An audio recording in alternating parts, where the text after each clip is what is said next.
Okie doke. The area of a rectangular desk is given by the trinomial d squared minus 7d minus 18. Since it's the area of a desk, we must have done something times something to get that.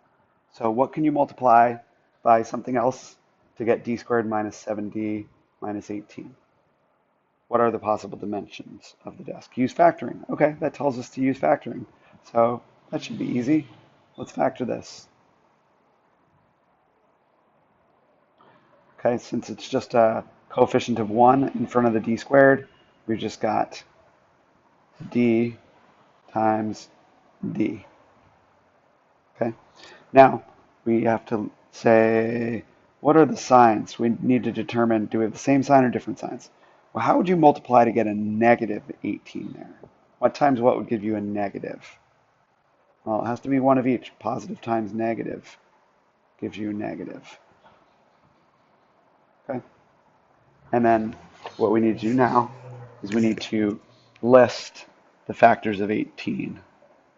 And let's do it over here. Factors of 18. 1 times 18, always can do 1 times the number. 2 times anything, yeah, it's even, so 2 times half of 18 is 9. 3 times anything, yeah, 18 is a multiple of 3. 1 plus 8 is 9, right? The digits in 18 add up to 9. That's a multiple of 3, so the whole thing is. So 3 times what? 3 times 6. 4 times anything? Well, we can check that from the 2.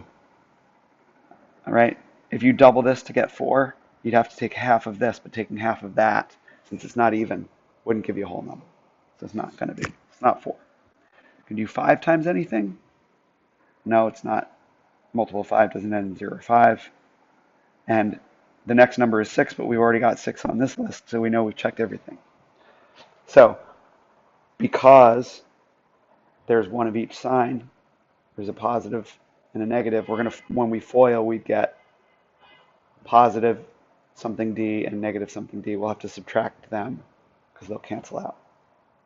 So what two numbers subtract to be 7 that we need from the middle term?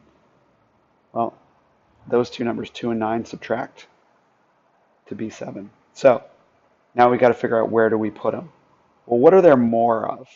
What is the middle term's sign? If we look at the middle term's sign, we see that it is a negative. That means that there's more negatives than positives. We got to put the bigger number with the negative. Negative 9 there, and then the positive 2 there. We think we've done it right, but we need to FOIL it back together just to check it. So first, d times d, d squared. Outer, d times negative 9, negative 9d. Inner, 2 times d, 2d. And last, 2 times negative 9, negative 18. These are the like terms that we can put together.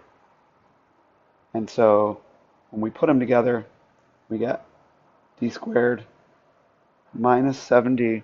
Hi, Louie. Louie, my cat, is on my lap. Minus 7d minus 18. And that's what we started with, d squared minus 7d minus 18. So we know that we factored it correctly. This is the proper way of factoring it. That's our answer. I'll write it down here because why not? D plus 2 times d minus 9. That's going to be your final answer. Done.